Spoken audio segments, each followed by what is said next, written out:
ಎಲ್ಲರಿಗೂ ನಮಸ್ಕಾರ. Food recipes YouTube ಚಾನಲ್ಗೆ ತಮಗೆಲ್ಲರಿಗೂ ಸ್ವಾಗತ. ಯಾರೆಲ್ಲ ನಮ್ಮ ಯೂಟ್ಯೂಬ್ ಚಾನಲ್ನ ನೋಡ್ತಾ ಇದ್ದೀರಾ, ದಯಮಾಡಿ ಸಬ್ಸ್ಕ್ರೈಬ್ ಆಗಿ ಹಾಗೂ ಲೈಕ್ ಮಾಡಿ, ಶೇರ್ ಮಾಡಿ ಸ್ನೇಹಿತರೆ. ಇವತ್ತು ಕೇವಲ 10 ನಿಮಿಷದಲ್ಲಿ ಮನೆಯಲ್ಲೇ ಇರುವ ಸಾಮಗ್ರಿಗಳನ್ನು ಬಳಸಿ ಹಾಗಲಕಾಯಿ ಪಲ್ಯ ಮಾಡೋಣ ಬನ್ನಿ. ಅದಕ್ಕೆ ಇಂಗ್ರೀಡಿಯೆಂಟ್ಸ್ ಏನೇನು ಬೇಕು ಅಂದರೆ 2 ಹಾಗಲಕಾಯಿ, 3 ಈರುಳ್ಳಿ, 3 ಟೊಮೊಟೊ, ಕೊತ್ತಂಬರಿ ಸೊಪ್ಪು, ತೆಂಗಿನಕಾಯಿ, ಕಡಲೆಬೇಳೆ, ಸಾಸಿವೆ, ಅರಿಶಿಣ ಪುಡಿ, ಖಾರದ ಪುಡಿ ಮತ್ತು ಸಾಂಬಾರು ಪುಡಿ. ಮೊದಲು ಈರುಳ್ಳಿ, ಟೊಮೊಟೊ ಎಲ್ಲ ಹಚ್ಕೊಳ್ಳಿ. ತೆಂಗಿನಕಾಯಿನ ಒಂದು ಅರ್ಧ ಪಕ್ಲ ಇಲ್ಲ ನಿಮ್ಗೆ ಎಷ್ಟು ಬೇಕಷ್ಟು ತುರಿದಿಟ್ಕೊಳ್ಳಿ. ಮತ್ತು ಸಾಂಬಾರು ಸೊಪ್ಪೆಲ್ಲ ಕಟ್ ಮಾಡಿರಿ.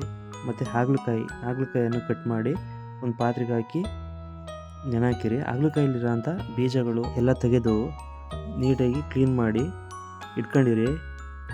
ನಂತರ ಸ್ಟವನ್ನು ಕಚ್ಚಿ ಕುಕ್ಕರ್ ಕಾದ ನಂತರ 2 ರಿಂದ 3 ಸ್ಪೂನು ಎಣ್ಣೆಯನ್ನು ಹಾಕಿ. ಹಾಗಲಕಾಯಿ ಹೆಲ್ತಿಗೆ ತುಂಬ ಒಳ್ಳೆಯದು. ಇದು ಮಕ್ಕಳಿಗೆ ಮತ್ತು ಹಿರಿಯರಿಗೆ ಎಲ್ರಿಗೂ ಪಲ್ಯ ಮಾಡಿಕೊಡಿ, ಇಲ್ಲ ಸಾಂಬಾರು ಮಾಡಿಕೊಡಿ. ಇದು ಆರೋಗ್ಯಕ್ಕೆ ತುಂಬ ಒಳ್ಳೆಯದು.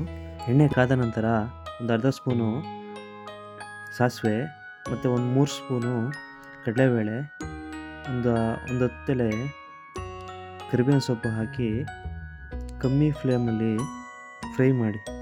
ನಂತರ ಈ 3 ಆನಿಯನ್ ಕಟ್ ಮಾಡಿದ್ವಲ್ಲ ಅದನ್ನ ಹಾಕಿ. ಆನಿಯನ್ನ ಕಮ್ಮಿ ಫ್ಲೇಮಲ್ಲಿ ಫ್ರೈ ಮಾಡಿ.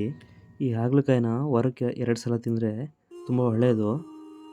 ಮತ್ತು ಇದು ರೋಗ ನಿರೋಧಕ ಶಕ್ತಿನ ಜಾಸ್ತಿ ಮಾಡುತ್ತೆ. ಅದರಿಂದ ಇದನ್ನು ಹಾಗಲಕಾಯಿನ ವಾರಕ್ಕೆ 2 ಸಲ ತಿನ್ನಲೇಬೇಕು. ನೀಟಾಗಿ ಆಯಿಲಲ್ಲಿ ನೀಟಾಗಿ ಫ್ರೈ ಮಾಡಿ. ನಾವು ಚಿಕ್ಕದ್ರಲ್ಲಿ ಹಾಗಲಕಾಯಿ ತಿಂತಿರಲಿಲ್ಲ.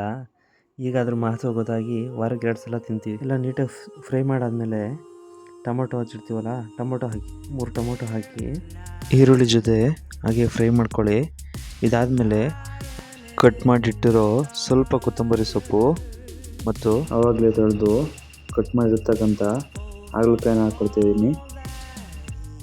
ಫ್ರೆಂಡ್ಸ್, ನಿಮಗೇನಾದರೂ ಗೊತ್ತಾ, ಹಾಗಲಕಾಯಿ ಕಹಿಗೋಸ್ಕರ ನಮ್ಮ ದೇಹದಲ್ಲಿ ಒಂದು ಕರಳು ಉಪವಾಸ ಇರುತ್ತೆ ಅಂತ ಹೇಳ್ತಾರೆ. ಇದ್ರ ಬಗ್ಗೆ ಗೊತ್ತಿದ್ರೆ ಕಮೆಂಟ್ ಮಾಡಿ. ನಂತರ ರುಚಿಗೆ ತಕ್ಕಷ್ಟು ಉಪ್ಪು, 2 ಸ್ಪೂನ್ ಉಪ್ಪು ಹಾಕ್ಕೊಳ್ತಾಯಿದ್ದೀನಿ. ಕರಳು ಉಪ್ಪು ಹಾಕ್ತಾಯಿದ್ದೀನಿ. ನೀವು ಪುಡಿ ಉಪ್ಪಿದ್ರೆ ಹಾಕ್ಬೋದು. ಎಲ್ಲ ಹಾಕಿದ ನಂತರ ನೀಟಾಗಿ ಮಿಕ್ಸ್ ಮಾಡ್ಕೋಬೇಕಾಗುತ್ತೆ. ಎಲ್ಲ ಮಿಕ್ಸ್ ಮಾಡ್ಕೊಂಡ ನಂತರ ಒಂದು ಅರ್ಧ ಸ್ಪೂನು ಅರಿಶಿಣ ಪುಡಿ ಹಾಗೂ ನಮ್ಮ ಮನೆಯಲ್ಲಿ ಧನಿಯಾ ಪುಡಿ ಹಾಗೂ ಖಾರದ ಪುಡಿ 2 ಒಟ್ಟಿಗೆ ಮಿಕ್ಸ್ ಮಾಡಿರೋದ್ರಿಂದ ನಾನು 1.5 ಸ್ಪೂನು 3 ಸ್ಪೂನ್ ಹಾಕ್ಕೊಂಡು ಸ್ವಲ್ಪ ನೀರು ಹಾಕ್ಕೊಂಡು ನೀಟಾಗಿ ಮಿಕ್ಸ್ ಮಾಡ್ಕೊತಾ ಇದ್ದೀನಿ. ನಂತರ ಅರ್ಧ ಭಾಗ ತೆಂಗಿನಕಾಯಿನ ತುರ್ಕೊಂಡಿದ್ದೆ, ಅದನ್ನು ಹಾಕ್ಕೊಳ್ತಾಯಿದ್ದೀನಿ. ಹಾಕ್ಕೊಂಡು ಮಿಕ್ಸ್ ಮಾಡ್ಕೊಳ್ತಾ ಇದ್ದೀನಿ. 1 ಗ್ಲಾಸಷ್ಟು ನೀರು ಹಾಕಿ ಸ್ವಲ್ಪ ಬೇಯಿಸ್ಕೊಳ್ತಾ ಇದ್ದೀನಿ ಹಾಗೂ ಮಿಕ್ಸ್ ಮಾಡಿಕೊಡ್ತಾ ಇದ್ದೀನಿ. ಸ್ವಲ್ಪ ರುಚಿ ನೋಡಿ ನಂತರ ಕುಕ್ಕರ್ಗೆ ವಿಶಾಲ್ ಹಾಕಿ ಒಂದು ವಿಶಾಲ್ ನೋಡಿಸ್ಕೊತಾ ಇದ್ದೀನಿ. ನೋಡಿ, ರೆಡಿಯಾಗಿದೆ.